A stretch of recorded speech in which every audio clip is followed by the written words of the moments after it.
Tema de mensagem: o arrebatamento da igreja. Divisa: Jesus Cristo voltará. Pensamento: o tempo está próximo. Leitura bíblica para esta mensagem que será ministrada nesta hora. 1 Tessalonicenses, capítulo 4, versículo 16 a 17, que diz assim: porque o mesmo Senhor descerá do céu, com alarido e com voz de arcanjo, e com a trombeta de Deus, e os que morreram em Cristo ressuscitarão primeiro, e depois nós que ficarmos vivos seremos arrebatados juntamente com Ele nas nuvens, a encontrar o Senhor nos ares, e assim estaremos sempre com o Senhor. João, capítulo 14, no versículo 2 e 3, que diz assim: na casa de meu pai há muitas moradas. Se não fosse assim, eu vos teria dito, pois vou preparar-vos lugar. E se eu for e vos preparar lugar, virei outra vez para vós mesmos e vos levarei para mim mesmo, para que onde eu estiver, estejais vós também. Apocalipse, capítulo 1, versículo 3. Bem-aventurado aquele que lê e os que ouvem as palavras desta profecia e guardam as coisas nela escritas, porque o tempo está próximo. Livro de Judas, capítulo 1, versículo 14. E destes também profetizou Enoque, o sétimo depois de Adão, dizendo: eis que é vindo o Senhor com milhares de seus santos. Glórias a Deus, glórias a Jesus e glórias ao Espírito Santo de Deus. Ao analisar a Bíblia Sagrada, a palavra de Deus, não tem como duvidar daquilo que Deus determinou através de Jesus Cristo. A Bíblia diz que a palavra de Deus, ela vem alertando homens e mulheres de todos os tempos, épocas e lugares para o plano da salvação. Antes de eu começar a argumentar e falar a revelação de Deus, eu quero deixar um recado aqui para os meus ouvintes que estão nos acompanhando sempre nesta emissora de rádio. Persevere até o fim, ouvinte. Não desista. Está muito perto a volta de Jesus Cristo. Mas bem-aventurado é você que ainda ama a palavra de Deus e está apegado a Jesus Cristo. Porque o mundo passa, a história do mundo também, mas a tua vida e a minha vida tem um endereço: paraíso ou inferno. Eu quero deixar um recado também para os internautas, para aqueles que estão nas redes sociais nessa hora. Eu quero deixar um recado para você do Face, do Instagram, do Twitter, do WhatsApp, e você que tem enviado seus vídeos para o YouTube. Uma coisa eu tenho para vos dizer: esse recado vai para os cristãos no mundo inteiro pelas redes sociais. Você sabia que você pode ser um contribuinte para a obra de Deus para ganhar alma? Ou você pode ser um atrapalhador da obra de Deus? Você sabia, pelo cálculo matemático, os feicianos, que podem agregar até 5.000 amigos? Você sabia que são 5.000 amigos para você levar para o céu? Ou 5.000 amigos que você estaria enviando ao inferno? Mas, irmão, como assim? Não entendi. Vou te explicar. Porque você tem tempo para falar de Jesus e não fala. Você tem tempo para pregar a palavra de Deus e Você tem tempo para narrar uma história bíblica e não narra. Você tem tempo para cantar, exaltar o Deus que fez o céu e a terra, e você não canta. Você tem tempo para contar o teu testemunho, e você não conta o teu testemunho. Pelo contrário, você está dando testemunho. Você está causando escândalo. Você está afastando as almas. E Deus vai te cobrar nessa vida e em breve do outro lado da vida. Sabe por causa de quê? Isaías, capítulo 57, versículo 4. De que fazei o vosso passatempo. Quer ver, ó? E Eclesiastes, capítulo 3, versículo 15, diz assim: porque Deus pede conta do tempo que passou. E em Apocalipse, capítulo 20, o versículo 11 ao 15, diz lá: e cada um foi julgado segundo a sua obra. Tem gente que pensa assim: o que eles vão pensar de mim, irmão? Você vai ficar com esse negócio de Jesus lá na rede social. Sou uma pessoa sociável. A tecnologia não foi feita para isso. O Face, o Instagram, o Twitter, o WhatsApp não foi feito para isso, para ficar falando de Jesus. Foi feito para quê? Para você fofocar, para você inventar, para você caluniar, para você perseguir, para você maldizer, porque a Bíblia diz que as nossas obras estão sendo escritas em livros. A tua vida e a minha vida está sendo escrita em livros. Se você contribui na evangelização, você é bem-aventurado. Agora, se você não evangeliza, conhecendo a verdade, a Bíblia diz assim: antes não ter conhecido o Evangelho do que eu conhecer e não fazer conhecido.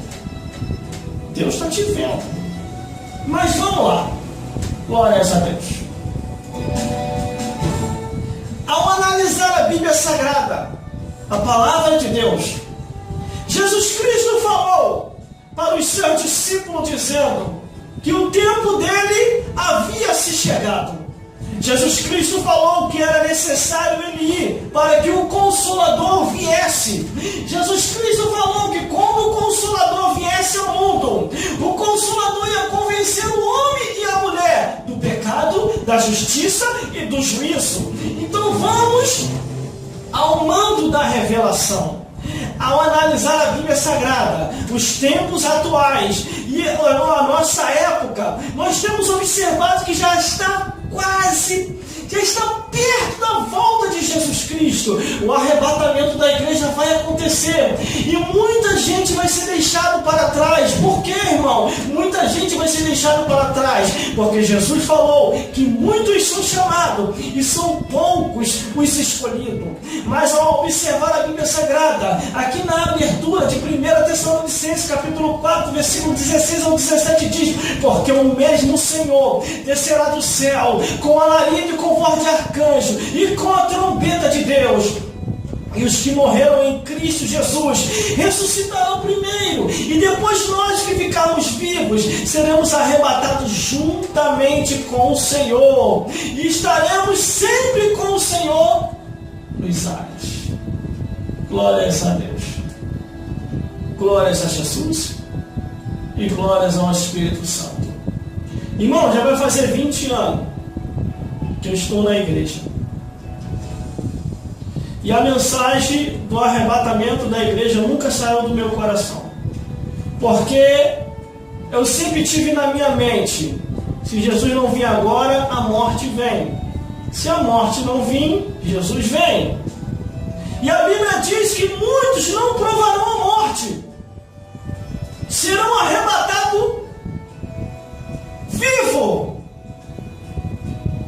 Por isso que aqui em 1 Tessalonicenses está escrito: porque o mesmo Senhor descerá do céu com alarido, com voz de arcanjo e com a trombeta de Deus. Os que morreram em Cristo Jesus ressuscitarão primeiro. Um exemplo: se você morrer hoje e o arrebatamento da igreja for amanhã, amanhã mesmo você já está ressuscitando. Você sabia disso? Mas se o arrebatamento da igreja acontecer agora e não der tempo de você morrer, a Bíblia diz assim: e depois nós, os que ficarmos vivos, seremos arrebatados juntamente com Ele nas nuvens, a encontrar o Senhor nos ares, e assim estaremos sempre com o Senhor. Glórias a Deus. Mas, irmão, como que será isso? Isso está escrito na Bíblia, irmão.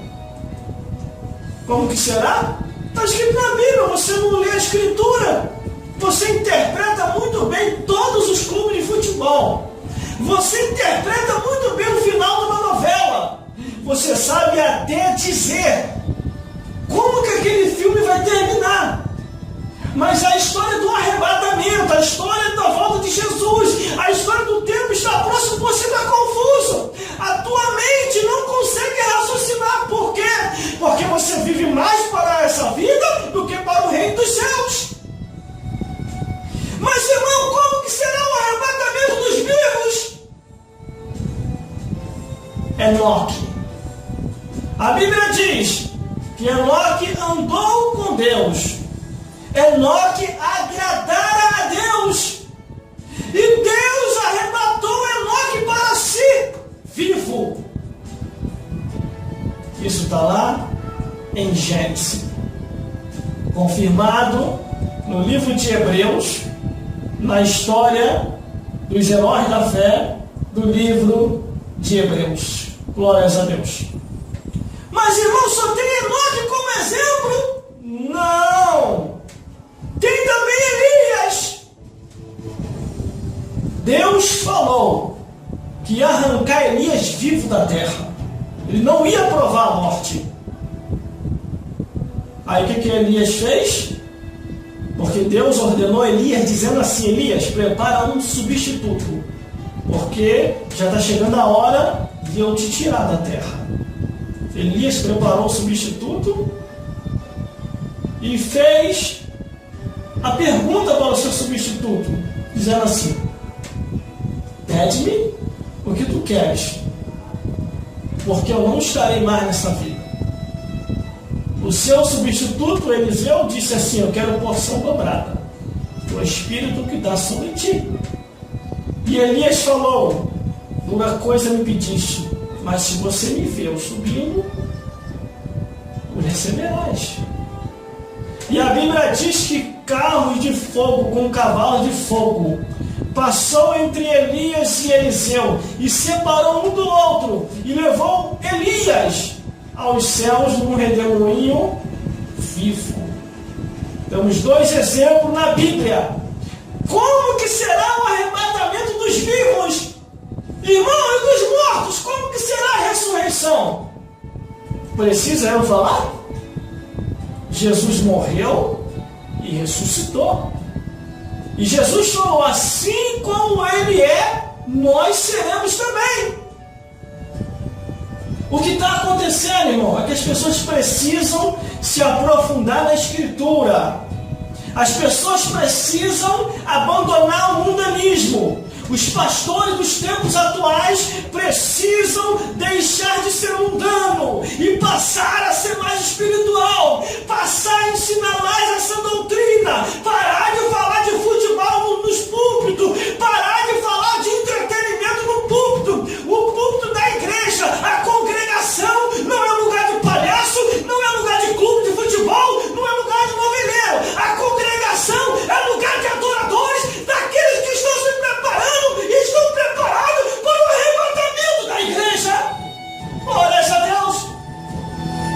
Glórias a Jesus. Quer falar do mundanismo? Espera chegar na tua casa. Mas na igreja tem que pregar o evangelho e dizer que Deus é Deus e o resto é mal. Glórias a Deus. O arrebatamento da igreja vai acontecer, irmão. Aí em João capítulo 14, versículo 2 e 3 diz assim: Jesus falou: na casa de meu pai há muitas moradas. E se não fosse assim, eu não teria dito, pois vou preparar um lugar. E se eu for e vos preparar um lugar, virei outra vez e vos levarei para mim mesmo, para que onde eu estiver, estejai vós também. Aonde Jesus está, nós também vamos estar, mas se perseverarmos até o fim, porque